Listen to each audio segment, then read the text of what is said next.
আজকে আমি তোমাদের একটা কম্বিনেশনের কথা বলছি। কম্বিনেশন মানে যাদের সময় একটু কম আছে, যারা হয়তো মেডিটেশন বা হিলিং করার জন্য ভাবছো যে কখন করব, তো তোমাদের জন্য একটা কম্বিনেশন মানে একটু সহজ হবে ব্যাপারটা হয়তো, মানে সময়ের জন্য বলছি।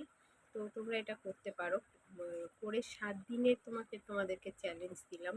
তোমাদের ভেতরের যত নেগেটিভ ইমোশন, অ্যাঙ্গার হোক, ফ্রাস্ট্রেশন হোক, হার্ট হোক, তোমরা করে দেখো।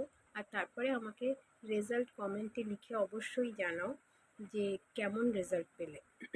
আর রেজাল্ট তো পজিটিভ হবেই, এটা তো 100% গ্যারেন্টি দিয়ে বলছি। তোমরা আমাকে কমেন্টে কিন্তু এসে অবশ্যই জানাবে। আর এটা অবশ্যই ফলো করো। তোমাদেরকে 7 দিনের একটা চ্যালেঞ্জ দিচ্ছি।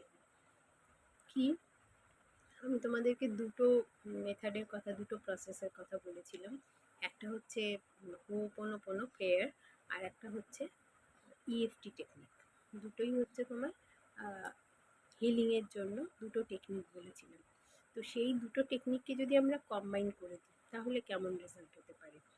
কি করবে তোমরা, 14টা মেরিডিয়ান পয়েন্ট আমি দেখিয়েছিলাম তোমাদেরকে। আর যদি তোমাদের না মনে থাকে তাহলে তোমরা আমার পুরনো ভিডিওতে দিয়ে দেখতে পাবে। ইএফটি টেকনিকের 14টা মেরিডিয়ান পয়েন্ট, সেই প্রত্যেকটা মেরিডিয়ান পয়েন্টে তোমরা এরকমভাবে ট্যাপ করতে থাকো। কমপক্ষে 7বার ট্যাপ করলেই হবে একটা পয়েন্টে। 7বার ট্যাপ করো।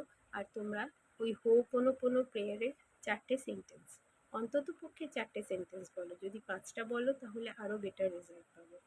তো 4টে হলে কি কি সেন্টেন্স?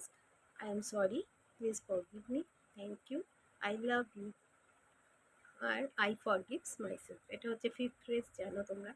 তো এই 5টা যদি বলতে পারো খুব ভালো, না হলে কমপক্ষে 4টে বলো। সেকেন্ডটা এটা। যাই হোক, ওগুলো মেরিডিয়ান পয়েন্টগুলো তোমরা দেখিয়ে নিও, আমি আর রিপিট করে ভিডিওটা অনর্থক লম্বা করছি না। তো আজকে এই পর্যন্তই রাখছি। আমার চ্যানেলটাকে একটু সাবস্ক্রাইব করো, লাইক দিও, কমেন্ট লিখো, আর একটু শেয়ার করো।